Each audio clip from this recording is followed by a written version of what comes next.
Let's get ready to algebra.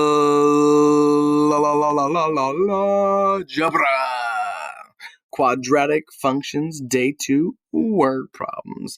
Your favorite day, word problem day. Again, I know that you guys aren't fans of reading, especially when it comes to math.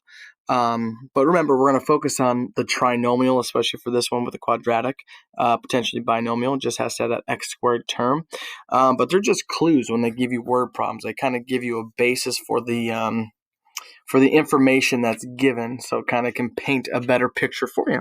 All right, so let's check it out. The equation negative 5x squared plus 72x plus 378 models the number of students enrolled in the high school, where x is the number of years since the school first opened in 1990. I don't know why I said high school, because there's no high school there. It just says school. Select the best answer. How many students did the school have when it opened? So year 0 is 1990. So if you look, I have our best friend opened up right here, Desmos, right? And all I did was type in that information, that trinomial. Here's my negative 5x squared, giving me my quadratic term. My a value is negative 5. My bx, or my linear term, my b is going to be positive 72. And then my constant is going to be plus 378. So my constant is always my starting point. However, if I look at my graph here, I'm going to just move that over. I'm going to zoom out until I can see my whole parabola. Then I'm going to zoom in a little bit.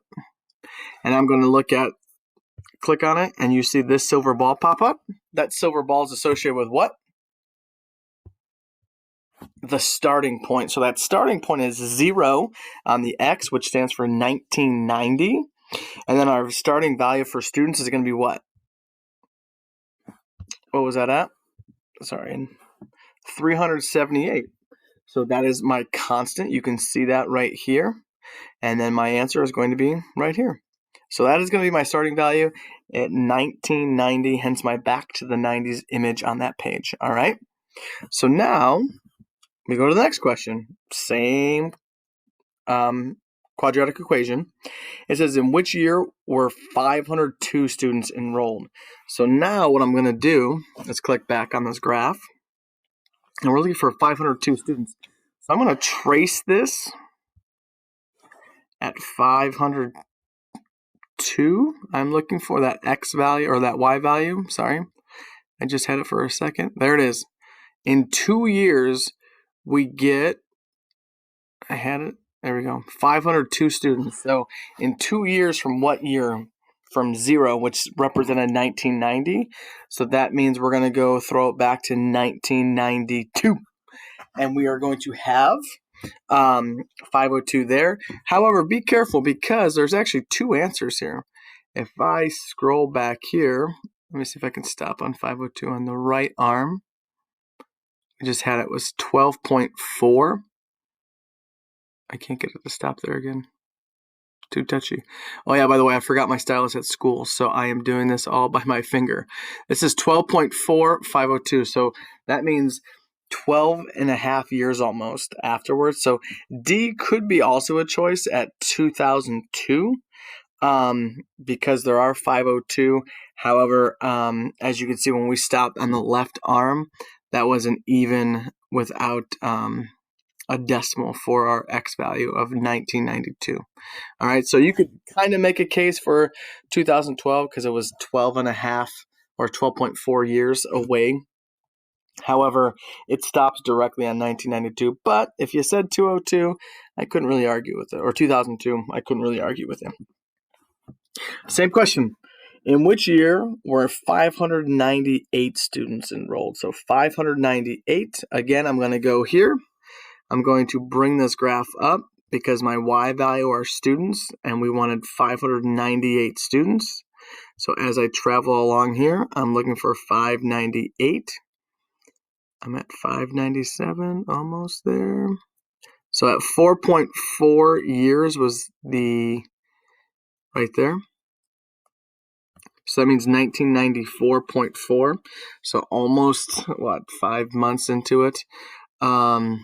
So let's try the other side and go back to 598 and see if it gives me a nice whole number there.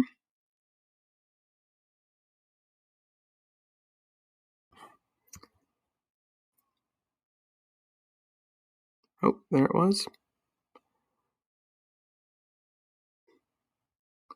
So I'm getting a whole value of 10 there.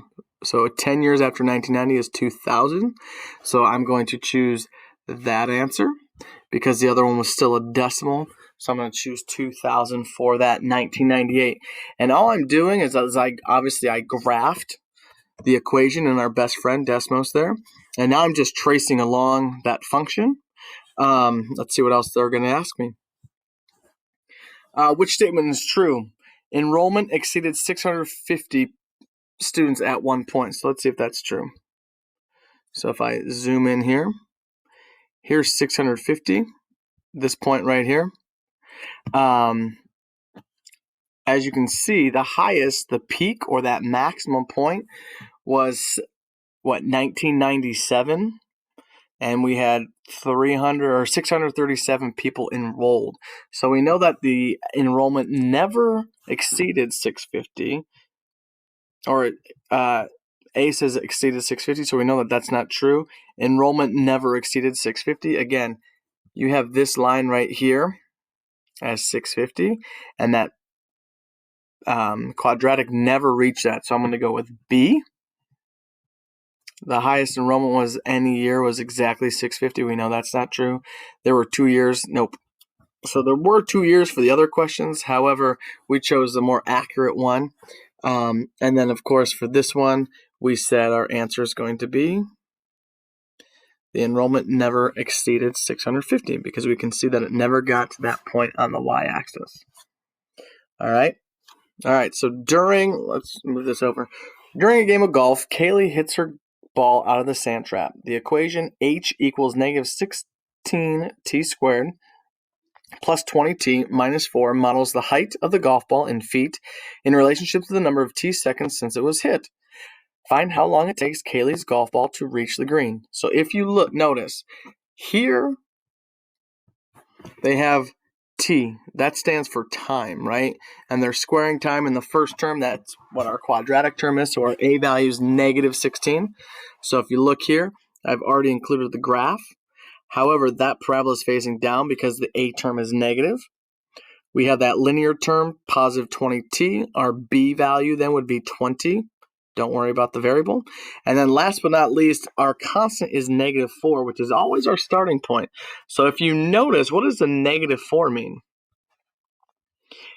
If you look down here as well, you have it, let me use green, because this is where the green is, at level 0, all right? That's where the ground is. If you notice, she's shooting below the hole. That's why I picked this picture. You have to hit it up onto the green because you're actually embedded in the bunker below. So she's sitting out of the sand trap there at negative 4 feet. All right, so she's below the hole 4 feet. So what happens here, and I do have this on Desmos as well. So you can see I just substituted in for t's. I put x's because Desmos likes x's instead of other variables. So again, you have these silver balls over here that we need to pay attention to. Here's my initial value. So at 0 seconds, we are negative 4 feet below the hole. At a quarter of a second, we are finally reaching the green, but the ball keeps traveling up to the highest point, that maximum vertex, right? 0.625, so a little bit over a half a second. And then it finally hits back down here at 0. Let me zoom in a little bit to help us out. So you can see, there's where it comes to, here's where we're hitting from, sorry. Here's where it's clearing up the green. Here's where it reaches its highest point at 2.25 feet, and then finally lands in the green at 1 second. All right, so my x is time, and my 0 is my height for that last one. And we reached a maximum height of 2.25. Now, what's the question asking us? Find how long it takes Kaylee's golf ball to reach the green. So from point 0, negative 4, that 0 stands for 0 seconds. It reaches its max height at 0.625 seconds, so not even a second goes by. And then it's finally coming back down to the green At 1, 0, that 1 stands for 1 second. It's back to the height of 0. So now it's going to obviously trickle, but this is just the path that it would take if it didn't land back on the ground. All right, so what's the height? Or sorry, how long did it take? That took 1 second. So again, I don't have my stylus, so it's kind of hard. I'm just going to write with my finger 1 second. All right. Any questions? Again, pause it, rewind it, ask questions, send an email. We'll help you out. Because baby, you're a firework. Katy Perry, baby, let's go. The path of a certain firework in the air is modeled by the parabolic function y equals negative 16x squared plus 256x minus 624, where x is the number of seconds after the fuse is lit. Write the correct answer. So the firework will explode when it reaches its highest point. How long after the fuse is lit will the firework explode, and how high will that firework be? So again, I type into Desmos the exact same equation that they gave me in the problem, which is negative 16x squared plus 256x minus 624.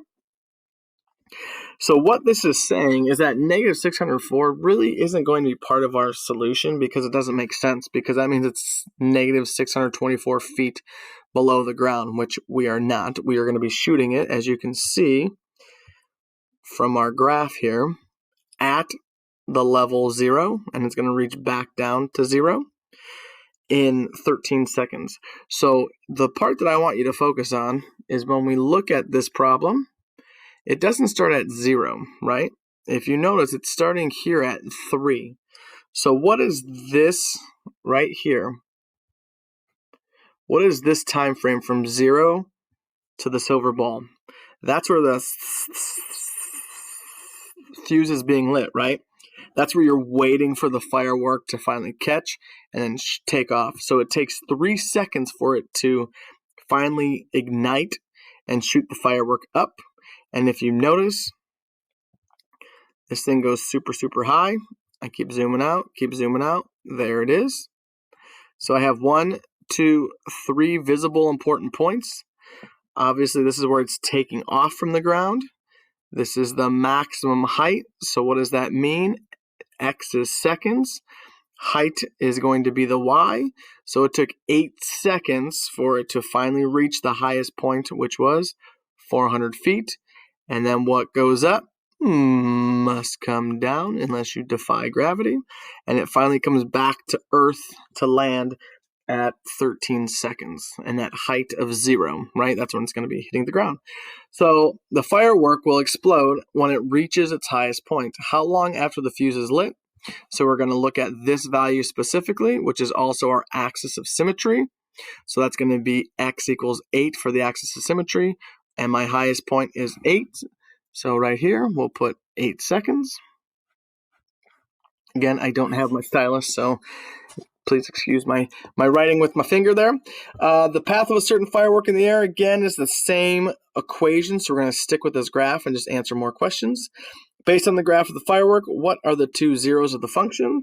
That's where it takes off, is going to be from the ground level, and then where it lands is 0 again. So it took 3 seconds for that fuse again to light. That's what that delay is right here from 0 to 3. So this delay, 3 seconds, it takes off. You can see its tail, and all of a sudden it burst up at that 400 after 8 seconds, and then it comes back down and lands 13 seconds later. So again, that's where it takes off, 3 seconds from 0, and then it finally lands 13 seconds later. So just describing those 2 x-intercepts, roots, solutions, that's what they're or zeros, that's what they're talking about here. So if we describe them, that's where it's taking off, and this is where it's landing. All right. Next question. Ooh, fun. Obviously, to save time, I went to our best friend Desmos here, and I've already inputted the information. Again, I forgot my stylus, so I want to do this a little bit differently, but hey, we got to make do with what we got. What does the constant tell you about the height of the object? The height of the object is where it's starting. So again, we can't see the picture. I'm going to hide that equation real quick, but I'm going to zoom out, and I can see I have a bar here, our left arm and a right arm, negative 10.308. That means negative 10 seconds, all right? So that doesn't really make too much sense because you can't go back in time, and that's what negative means. So what I'm going to do now is I'm going to zoom out until I get to the vertex or the maximum. How do you know it's a maximum? Because my A value is negative. A negative A value means it points down, so I'm going to have a maximum height. And to no surprise, what's that going to be? Boom, 0, which is the seconds, right? That's the time. And then my height of 1700. Where did I get that from? Of course, I got that right here for my constant. So what does the constant tell you? It's the initial value or the starting height. So this is going to be my starting height.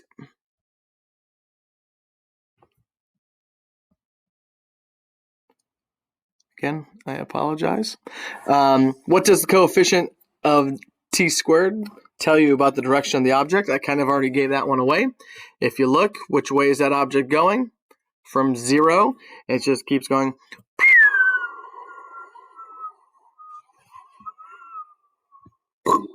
Right? Going down, going down, going down, going down. And we're pretty zoomed in, so we're not going down that by that much right now. But you can see we're looking basically from that point on. So we were looking from starting here, and then that graph just keeps going down until it hits. I'm pretty zoomed in.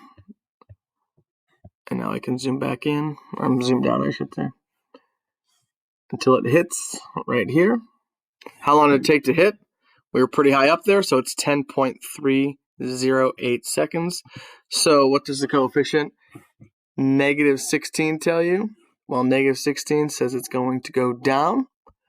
So this is a max height. It's just being dropped from that height. So you're probably on a bridge or something like that.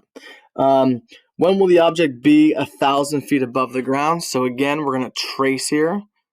We need to get up to 1,000. There's 500. Here's 1,000. So I'm going to zoom in here. That's the nice thing about Desmos. We do have 2 answers for that. Obviously, the one is negative time, so we're not going to worry about that. However, we're going to get to 1,000. And I don't think I'm going to be able to get it to be perfect, but that's pretty darn close. So it looks like 6.614 seconds to get 1,000.08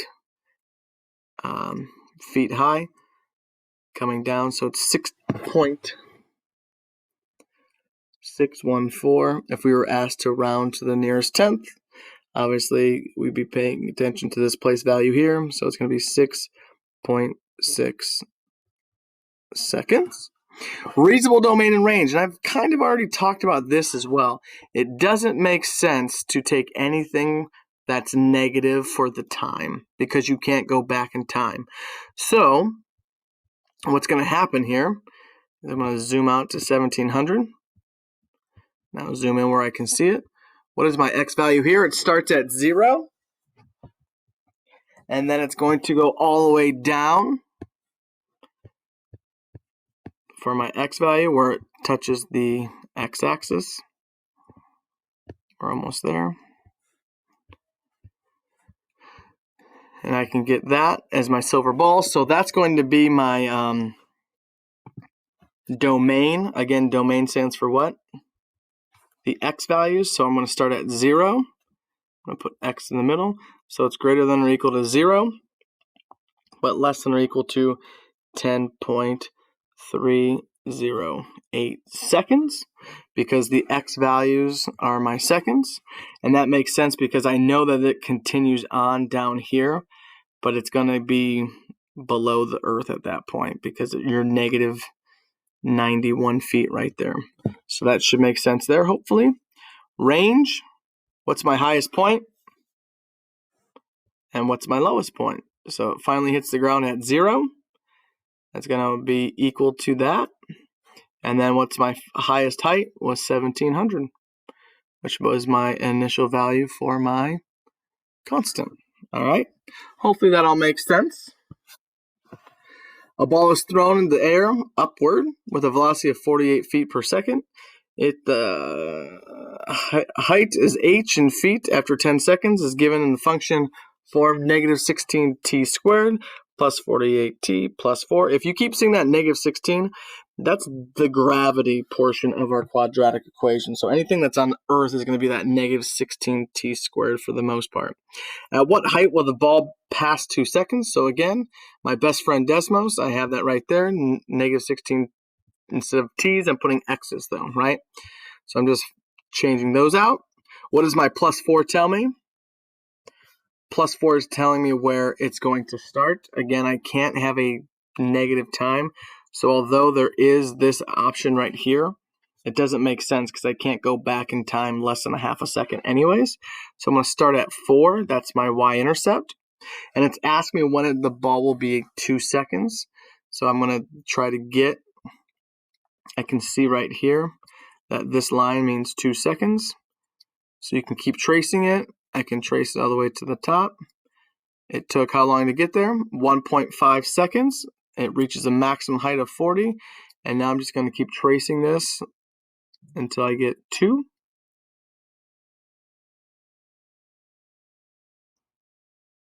Oh, I had it for a second. So at 2 seconds, how high is it? It was 36 feet high. Same thing, we're just going to answer more questions about it. How many seconds will the ball reach its maximum height? So again, that's going to be the x value of the vertex. That was 1.5, which is also my axis of symmetry, where it's kind of nice because I can pick this point right here. And in 1 second, maybe, we'll see what it was at 1. I think it was 36.